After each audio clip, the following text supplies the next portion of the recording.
Imagine a breathtaking, multi-tiered garden, lush with exotic plants and trees, cascading down like a green waterfall in the middle of a sun-scorched desert city. This is the image of the Hanging Gardens of Babylon, one of the 7 wonders of the ancient world. For centuries, it has captured our imaginations as a symbol of opulent beauty and incredible engineering. But what if I told you this legendary wonder might not have existed at all? At least, not where we think it did. Today, we're diving deep into one of history's greatest mysteries. We'll explore the tantalizing clues, the conflicting accounts, and the groundbreaking theories that challenge everything we thought we knew about the Hanging Gardens. Was it a real place? A feat of human ingenuity that defied nature? Or is it just a beautiful myth, a story passed down through generations that never truly had roots in the ground? Stick around, because the answers might be more surprising than the legend itself. Let's start with the biggest problem facing the Hanging Gardens of Babylon, the evidence, or rather, the complete lack of it. Archaeologists have been digging in the ancient ruins of Babylon in modern-day Iraq for well over a century. They've unearthed palaces, temples, and the famous Ishtar Gate. They've found countless clay tablets detailing everything from royal decrees to grocery lists. But when it comes to the Hanging Gardens, nothing. Not a single stone, not a single foundation, not one shard of pottery that can be definitively linked to this supposed wonder. This is incredibly strange. We read talking about a structure so massive and famous that it made the most exclusive list of ancient tourist attractions. You'd expect to find something, right? A collapsed terrace, remnants of a watering system, anything. But the archaeological record is completely silent. It's like searching for the Empire State Building in New York City and not finding a single trace. This glaring absence is the primary reason why many historians and archaeologists today are skeptical. The silence from the ground is deafening, and it forces us to ask a very bold question. If there's no physical proof, why do we even know about the gardens in the first place? The answer lies not in dirt and stone, but in words. The story of the Hanging Gardens comes to us from ancient Greek and Roman writers, people like Strabo, Diodorus Siculus, and Philo of Byzantium. They wrote their accounts hundreds of years after the gardens were supposedly built and destroyed. They described a marvel of engineering, a man-made mountain of greenery.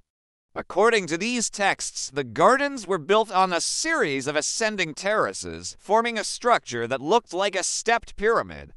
Each level was filled with soil deep enough to support large trees. They were allegedly waterproofed with layers of reeds, bitumen, and lead to prevent water from leaking down into the rooms below.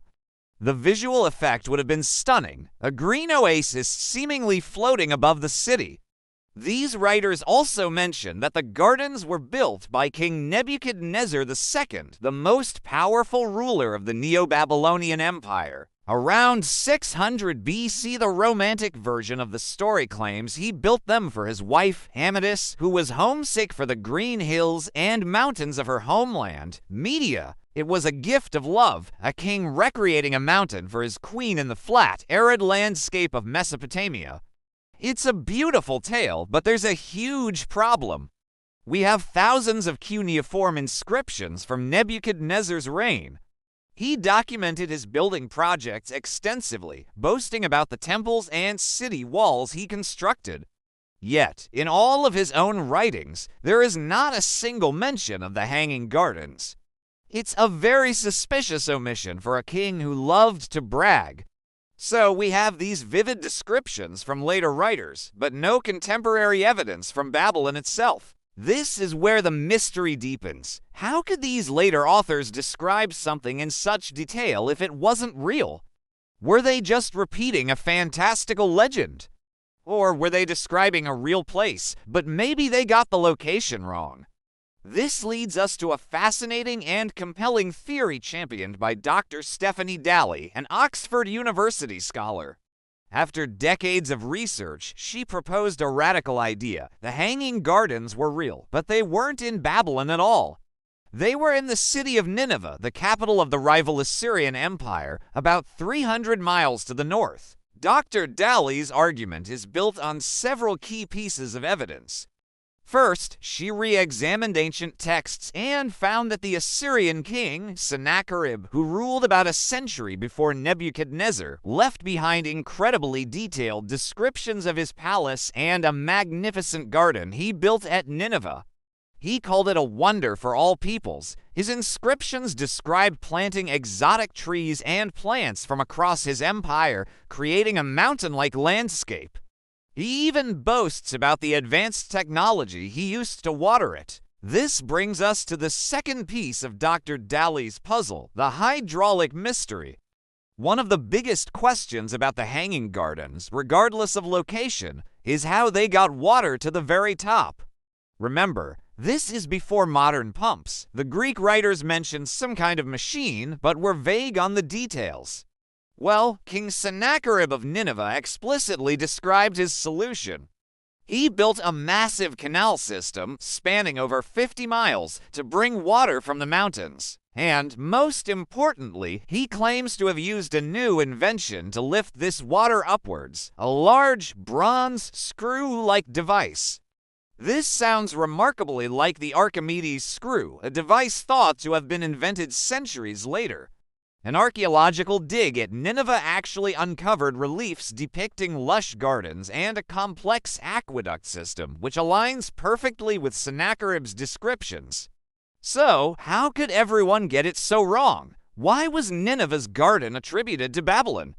Dr. Dali suggests it was a simple case of mistaken identity that snowballed over time. After the Assyrians conquered Babylon, Nineveh was sometimes referred to as New Babylon. It's possible that later visitors, like the soldiers of Alexander the Great who passed through the area, heard stories of a magnificent garden in Babylon and simply assumed it meant the famous southern city, not its northern namesake. The legend then became attached to King Nebuchadnezzar, the most famous Babylonian king, and the true origins in Nineveh were forgotten. This theory elegantly solves many of the problems. It explains why there's no evidence in Babylon, but there is evidence in Nineveh. It provides a plausible builder, King Sennacherib, who actually wrote about his garden. And it offers a concrete solution to the engineering puzzle of how the garden was watered. It reframes the hanging gardens not as a myth, but as a misplaced historical fact. But even with this compelling theory, the debate is far from over. Not all scholars are convinced. Some argue that the absence of evidence in Babylon isn't conclusive proof. The Euphrates River has shifted its course many times over the millennia, and it's possible that the gardens were built on its banks and were simply washed away completely, leaving no trace. Others suggest the legend is a purely literary creation, a composite of different garden stories from across the ancient Near East, woven together by Greek writers to create an idealized image of an Eastern paradise. They see it as a cautionary tale about human hubris or a romantic fantasy, not a historical account. So, what are we left with? We have a legend that has endured for over 2,000 years. We have vivid descriptions of an engineering marvel. We have a complete lack of archaeological proof in the traditional location, but tantalizing evidence of a very similar structure in another city entirely.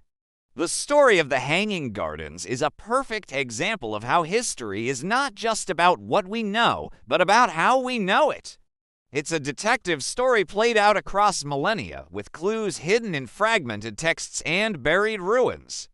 Perhaps one day, a new discovery will provide a definitive answer. A clay tablet from Nebuchadnezzar's court finally mentioning his homesick queen's garden, or an undeniable structure unearthed from the sands of Iraq.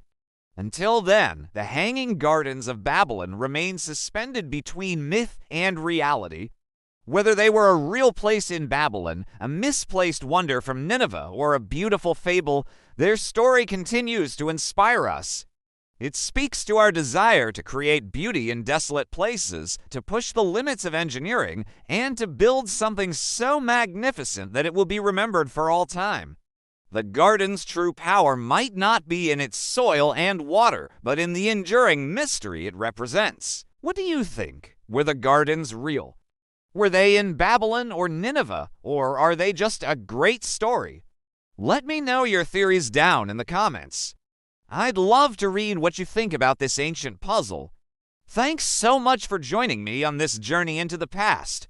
If you enjoyed this video, don't forget to like, subscribe, and hit that notification bell so you don't miss our next historical deep dive. See you next time!